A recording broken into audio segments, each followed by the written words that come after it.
Forza fam, it is Monday, December 30th, 2024. And as 2024 comes to a close, I can't help but think and reflect on the year that was, all that occurred, happened, etc. And every year at this time, if you ever read, or when you read, I should say, forceathletics.com, Doc's Thoughts, where we talk about our word of the year, I always think of the word of the year like around this time, right? Like what should be the emphasis for 2025, or I guess what should be the emphasis for the year, and how the previous year went. And well, 2024 was not full with a lot of highlights. Life happened, January, February, March, which kind of threw things off a little bit as far as when the throwing circle is going to be published and ready to go. So with that said, and like I said, not really too many highlights for 24. On to 25, friends. And in 25, something that we've been talking about in a mentor group on a consistent basis, at least on a fairly weekly basis, is things that we choose to do and how we reflect or react to when things happen to us. And a lot of the conversation has been focused on choosing to do something, choosing to live a certain lifestyle, choosing to accept accountability for our actions, choosing to. And I think for me, it took up until a couple weeks ago some conversations with people in the mentor group to really think about what exactly we are choosing to do. And much like in athletics, right? With Forza Athletics, right, we're focused on sports performance. We want the athletes that we work with to ultimately perform better in whatever endeavor they choose to, or they seek out to. And it doesn't always have to be focused on, or it's not always focused on throwing, rather. A lot of our athletes, especially in 2024, we're just looking for better ways and more efficient ways to improve their sports performance, and not through necessarily the avenue of track and field.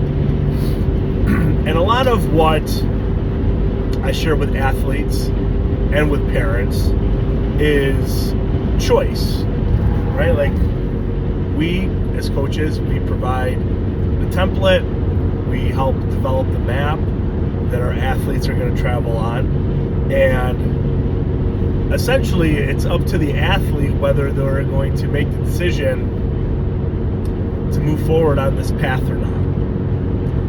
And depending on how old they are, there might not be much of a choice. I'll give you an example. Like in our home, for example, if something isn't going well in whatever rec league the kids are playing in, encourage them to finish the season. They made a commitment, and even though they don't want to play the following year or the next round of whatever the season is, they don't have to. But at least they have to finish out what they started. So there isn't an immediate choice, but there's a choice after the fact. With the post-collegiate athletes that I work with, it is 100% their choice. Working with a thrower right now. We got together over the holiday break. Wonderful kid, very smart, very intelligent, very engaged in what he's doing. And I told him during our conversation that he's going to be successful in whatever he wants to do because of his attitude and his work ethic and how he approaches, in this case, track and field.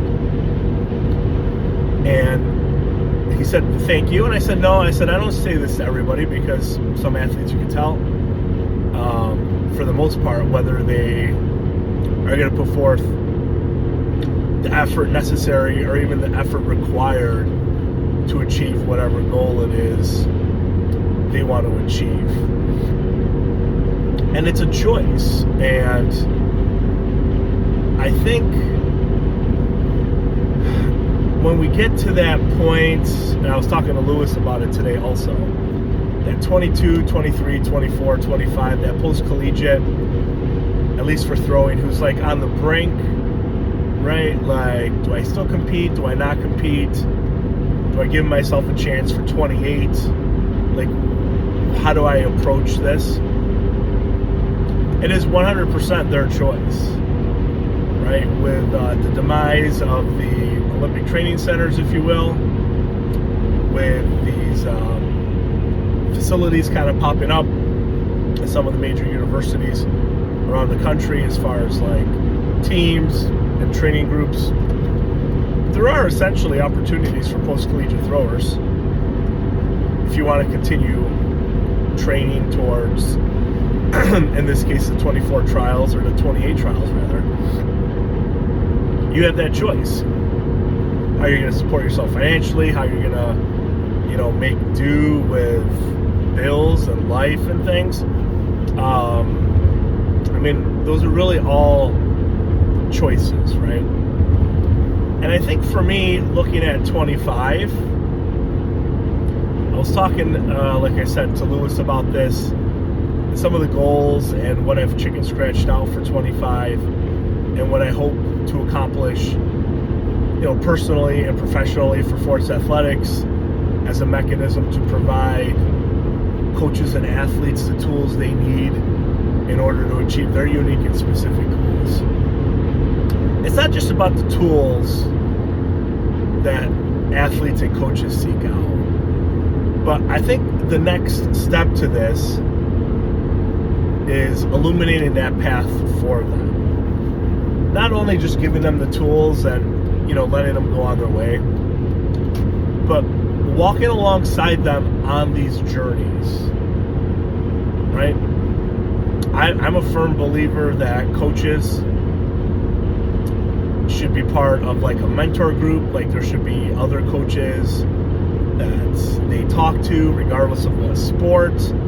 There's a ton of avenues, thousands and thousands of avenues on social media, right? They're essentially, it's free, right? Instagram, Twitter, Facebook. Like, there's a ton of opportunities for coaches to engage with other individuals that have similar goals, that coach similar sports, and are at similar times in their career, right? Like newbies starting out and coaching for the first time, maybe you're seasoned veterans, coaches that have been coaching for a while, that are still trying to navigate their way. And then other coaches who, like Judd Logan said, spend 90% of their time trying to figure out that last 10% of whatever it is that they're hoping for, that's going to help their athletes get over the hump, right? 90% of what he said was written in stone, and he would spend all his time trying to figure out, what is that last 10%? What can I do with this group of athletes that's going to help them achieve their goals in the process? And I don't think I'm quite there yet. I'm definitely in between of, I'd say, a seasoned veteran and I'd say the Joe Logans of the world. But everything comes back to choice. And my word for this year, for 25, if you haven't maybe got it yet, is going to be a combination of I choose and choice. Because I think, at least for me, both.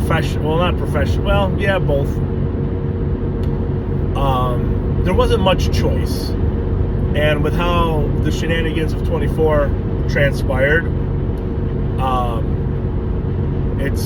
everything is 100% my choice now. And I think that's really important to share and, let others know that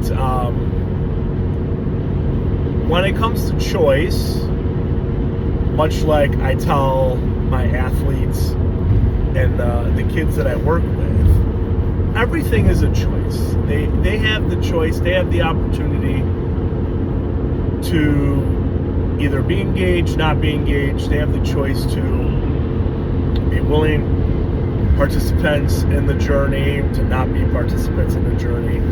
It's really all up to them. And I take it upon myself to walk alongside them if they choose to have me. In most instances, it's a yes. In other instances, sometimes athletes maybe don't engage in those endeavors, and that's okay, right? We lay out a template, we provide the opportunity for them. If they're going to engage, that's wonderful. It kind of hurts my feelings when they don't want to be part of a more collaborative process. Hey, that's how it goes sometimes. But I just think choice is really important. And for this year, the word of the year blog is going to be coming up pretty soon. Doc's thoughts is going to be focused on choice. The choices that we make that hopefully lead us one step or two steps or three steps closer to achieving our goals, and how we can be more purposeful with our choices in order to achieve those goals.